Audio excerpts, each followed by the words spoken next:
Hello. आशा करता हूँ कि आप सभी लोग बहुत अच्छे होंगे। मेरा नाम है संजय पटेल और आज हम स्टार्ट करने जा रहे हैं क्लास 12th केमिस्ट्री क्लासेस। जैसा कि आप स्क्रीन पर देख पा रहे हैं, मैं सबसे पहले सिलेबस के बारे में बात करना चाहूँगा। किस तरीके से सिलेबस हमारा फ्रेम है, किस तरीके से हम उसके पढ़ने जा रहे हैं। जैसा कि आज कोरोना महामारी के बीच में हम दूसरे माध्यम से पढ़ाई शुरू करने जा रहे हैं। सबसे पहले शुरू करते हैं हमारे सिलेबस के बारे में डिस्कशन। जैसा कि आप देख पा रहे होंगे, हमारा सिलेबस ब्रॉडली 16 चैप्टर्स में डिवाइडेड है, जिसमें भी 3 सब कैटेगरीज में डिवाइडेड होता है। जैसे कि आप 12th क्लास के स्टूडेंट हैं तो जानते हैं कि फिजिकल केमिस्ट्री, इनऑर्गेनिक केमिस्ट्री और ऑर्गेनिक केमिस्ट्री को कंबाइन करके हमारा पूरा का पूरा सिलेबस बनता है, जिसमें कि 16 चैप्टर्स में से 16 चैप्टर्स में से फर्स्ट जो हैं 5 solid state, solution, electric chemistry, chemical kinematics, surface chemistry, ये 5 चैप्टर जो होते हैं हमारे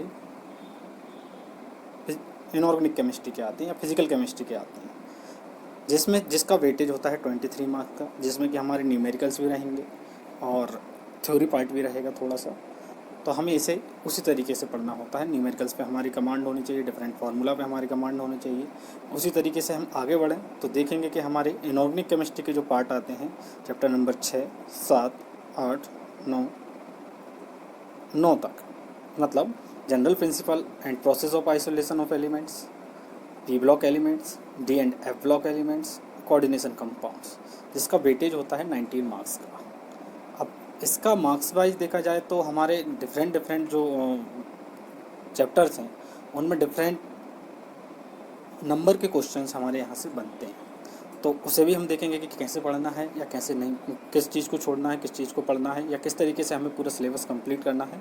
इस माध्यम से उसके बारे में हम भी डिटेल में डिस्कस करेंगे।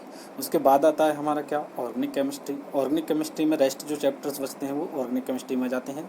7 chapters like haloalkanes and haloarenes, alcohol, phenol and ethers, aldehyde, ketones and carboxylic acid, organic compounds containing nitrogen, biomolecules, polymers, chemistry in everyday life.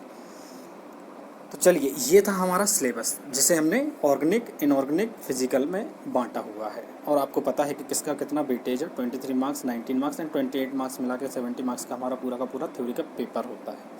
अब आगे बढ़ते हैं तो आगे देखते हैं हम क्या, कि जैसे ही हम पढ़ना स्टार्ट करते हैं सबसे पहले आता है हमारा क्या, फिजिकल केमिस्ट्री के बारे में बात करना चाहूँगा मैं। फिजिकल केमिस्ट्री में किस तरीके से हमें आगे बढ़ना है, किस तरीके से हमें पढ़ना है। सबसे पहले सॉलिड स्टेट जो चैप्टर है, सॉलिड स्टेट से बेसिकली अभी तक का जो ट्रेंड था कि उसमें हमारे 4 ऑब्जेक्टिव टाइप क्वेश्चंस बनते हैं। कैसे क्वेश्चंस बनते हैं, ऑब्जेक्टिव टाइप क्वेश्चन बनते हैं। अगर आप सब्जेक्ट प्लान पे जाएंगे तो आपको सारी चीज़ें देखने को मिलेंगी। क्या इसकी देखिए, आपके सामने है पूरा का पूरा प्लान कि किस तरीके से किस चैप्टर से कितने मार्क्स के क्वेश्चन आएंगे, प्लस किस टाइप के क्वेश्चन आएंगे। जैसे 1 नंबर का क्वेश्चन है उसमें ऑब्जेक्टिव टाइप भी हो सकते हैं आपके, प्लस ऑब्जेक्टिव में फिल इन द ब्लैंक्स या फिर हमारा मैच द कॉलम या फिर 1 वर्ड्स टाइप के। तो 1 नंबर में हमारे जैसे ठोस अवस्था, ये जिसमें हिंदी मीडियम में जैसे लिखा हो ठोस अवस्था मतलब सॉलिड स्टेट, तो सॉलिड स्टेट में से हमारे जो क्वेश्चंस बनेंगे वो किस तरीके से बनेंगे, ऑब्जेक्टिव टाइप क्वेश्चंस बनेंगे। उसके बाद आता है हमारा क्या, सॉल्यूशन। सॉल्यूशन बेसिकली इसमें से हमारे न्यूमेरिकल बेस्ड क्वेश्चन आने की ज़्यादा संभावनाएँ होती हैं, या फिर न्यूमेरिकल बेस्ड प्लस हमारा जो थ्योरी बेस्ड क्वेश्चन है, दोनों का मिक्सचर होकर भी हमें मिल सकता है। उसके बाद आता है हमारा इलेक्ट्रोकेमिस्ट्री।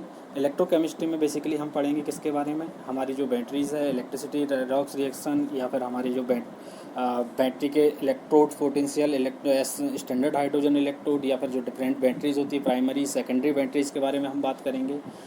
नेक्स्ट चैप्टर जो आता है 4th, वो केमिकल काइनेमेटिक्स के साथ केमिकल काइनेमेटिक्स है, जिसमें हम पढ़ने जाएंगे क्या, कि रेट ऑफ रिएक्शन क्या होता है, एवरेज रेट क्या होता है, इंस्टेंटेनियस रेट ऑफ रिएक्शन क्या होता है, या फिर डिफरेंट काइंड्स ऑफ रिएक्शंस क्या होती हैं, किस तरीके से हम रेट ऑफ रिएक्शन को कैलकुलेट करते हैं, किस तरीके के क्वेश्चंस बनते हैं रेट ऑफ रिएक्शन के ऊपर।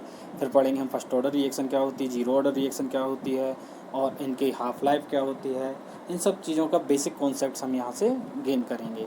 तो बेसिकली प्रॉब्लम कहाँ पे अराइज होती है, कि जैसे अभी तक हम क्या थे, फेस टू फेस जब बात करते थे तो आपकी प्रॉब्लम समझ में आती थी, लेकिन अभी हम जब बात करने जाएंगे ऑनलाइन मोड पे, या फिर जो आप अभी देखने जा रहे हैं, तो इसमें बहुत सारी कॉम्प्लिकेशंस आने की संभावनाएं हैं। हो सकता है कुछ चीज़ें आप ना गेट कर पाओ, हो सकता है कुछ चीज़ें मुझे समझ में ना आ पाए कि आप गलती कहाँ पे कर रहे हैं। तो इस एक्सपीरियंस को हम और भी बेहतर बनाएंगे आगे आने वाली क्लासेस में। उसके बाद बात करेंगे हम किसके बारे में, सरफेस केमिस्ट्री एक चैप्टर है जिसमें कि हम डील करते हैं किसके बारे में, डिफरेंट फिनोमेना जो होते हैं, एब्जॉर्प्शन एडजॉर्प्शन के फिनोमेना क्या होते हैं, टाइप्स ऑफ एडजॉर्प्शन क्या होते हैं, एब्जॉर्प्शन क्या कैसे होता है, कोलाइडल सॉल्यूशन क्या होता है। हम जो बेसिक जो हम पहले पढ़ के आ चुके हैं उसी का हम डिटेल फॉर्म यहाँ पे डील करेंगे। आगे बात करें तो इसके बाद आता है general principle and process of isolation of elements. Basically जब हम 10th क्लास में पढ़ रहे थे मेटल्स एंड नॉन मेटल्स, तो उसमें हमने देखा था कि किस तरीके से मेटल्स को एक्सट्रैक्ट किया जाता है, जिसमें हमने कैल्सिनेशन रोस्टिंग के बारे में बात की थी। तो यहाँ पे हम थोड़ा सा और डिटेल में जाएंगे कि किस तरीके से हमारे डिफरेंट जो एलिमेंट्स हैं, जिनमें भी मेनली हम बात करें तो जिंक, आयरन, एल्यूमिनियम, कॉपर, इनका हम एक्सट्रैक्शन किस तरीके से करते हैं, इनके कौन कौन से एलॉयज़ होते हैं, किस तरीके से हम इनके एलॉयज़ को गेन करते हैं, क्या क्या इनके यूजेस होते हैं, क्या क्या प्रॉपर्टीज़ होती हैं, किस तरीके से डिफरेंट मेटलर्जिकल प्रोसेस यहाँ पे की जाती हैं। तो ये हो गया हमारा क्या, general principle and process of isolation. ये अगर हम बात करें कि यहाँ तक की जो केमिस्ट्री है वो किसके बारे में डील कर रही है, फिज़िकल केमिस्ट्री के बारे में बात कर रही है। किसके बारे में बात की अपन ने अभी तक, फिज़िकल केमिस्ट्री। एक चैप्टर इनऑर्गेनिक केमिस्ट्री का भी आ गया। तो इसका फिज़िकल केमिस्ट्री में बेसिकली न्यूमेरिकल पार्ट ज़्यादा होता है। न्यूमेरिकल पार्ट को ध्यान में रखते हुए हम इसकी अलग से प्रैक्टिस करेंगे कि न्यूमेरिकल्स पे कैसे डील करना है, कहाँ पे प्रॉब्लम आएगी, कैसे हम आगे इसको लेके बढ़ेंगे, या फिर इसकी आगे की प्रोसेसेस किस तरीके से की जाएंगी, उसके बारे में हम डिटेल में जब जो टॉपिक आएगा उस पर हम उसके बारे में बात करेंगे। अभी मैं एक चीज़ और क्लियर कर देना चाहता हूँ कि CBSE ने 30% सिलेबस कम कर दिया है, लेकिन अभी तक MP बोर्ड से कोई इस तरीके का नोटिफिकेशन नहीं आया है। तो अभी मैं टोटल होल सिलेबस को एक साथ लेके चलूँगा, और ज़रूरी भी है क्योंकि आगे कॉम्पिटिटिव एग्ज़ाम को देखते हुए आपको सारे सिलेबस को कंप्लीट करना चाहिए। बेस्ट है, स्टैंडर्ड सिलेबस है। इसी में आगे बढ़ते हुए देखेंगे कि किस तरीके से न्यूमेरिकल्स लगाने हैं, न्यूमेरिकल्स पार्ट पे किस तरीके से डील करना है, वो आगे के क्लासेस में आपको बेटरली समझ में आएगा। उसके बाद आता है क्या, P block elements, D and F block elements. जैसे कि हम पहले भी पढ़ चुके हैं कि P ब्लॉक एलिमेंट्स हमने 11th क्लास में पढ़े हुए थे, जिसके first group second group P block के पढ़ चुके हैं। आगे हम पढ़ेंगे कि किस तरीके से P ब्लॉक एलिमेंट्स के बारे में, जैसे हमने 11th में पढ़ा था कि पहले तो क्या क्या प्रॉपर्टीज़ होती हैं, क्या फिजिकल प्रॉपर्टीज़ होती हैं, क्या केमिकल प्रॉपर्टीज़ होती हैं, क्या क्या यूजेस होते हैं, क्या डिफरेंट कंपाउंड्स हैं, उन डिफरेंट कंपाउंड्स के बारे में पढ़ेंगे। आगे बढ़ते हुए हम देखते हैं कि कोऑर्डिनेशन कंपाउंड जो है एक बहुत अच्छा चैप्टर है, जिसमें कि हमें कोऑर्डिनेशन कंपाउंड्स क्या होते हैं, जिसकी नेमिंग क्या होती है, नॉमेनक्लेचर किस तरीके से किया जाता है, किस तरीके से इसमें आइसोमेरिज्म देखने को मिलता है, किस तरीके से क्रिस्टल फील्ड थ्योरी या फिर हमारी दूसरी थ्योरीज देखने को मिलती हैं। उसके आगे बढ़ते हुए हम haloalkanes, haloarenes, alcohol, phenol, ethers, aldehyde, ketone and carboxylic acid, नए ऑर्गेनिक कंपाउंड कंटेनिंग नाइट्रोजन। ये 4 चैप्टर ऑर्गेनिक केमिस्ट्री के ऐसे चैप्टर्स हैं जिनमें कि डिफरेंट केमिकल रिएक्शंस देखने को मिलेंगी, बहुत सारी केमिकल रिएक्शन के मैकेनिज्म देखने को मिलेंगे।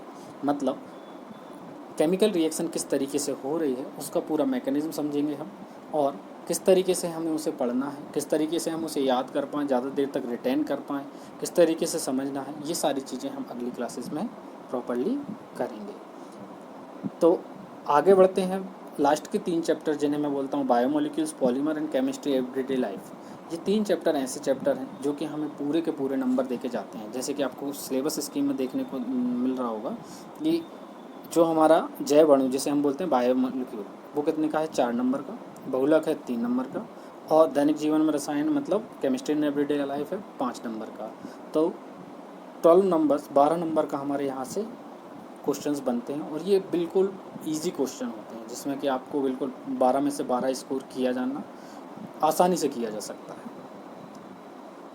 तो स्कोरिंग प्लस किस तरीके से पढ़ना है, क्या इनके अंदर होता है, वो सारे हम आगे की क्लासेस में देखेंगे। ये था आपका सिलेबस का ओवरव्यू। आशा करता हूँ कि आपको इसमें बहुत अच्छा लगा होगा सिलेबस का ओवरव्यू देख के। आगे के क्लासेस में हम जैसे जैसे कौन सा चैप्टर शुरू करेंगे, किस तरीके से शुरू करेंगे, सारी स्ट्रेटजी आपके साथ शेयर करूँगा। अगर आपको कुछ दिक्कत आती है तो उसके बारे में आप मुझसे शेयर कर सकते हैं। Thank you.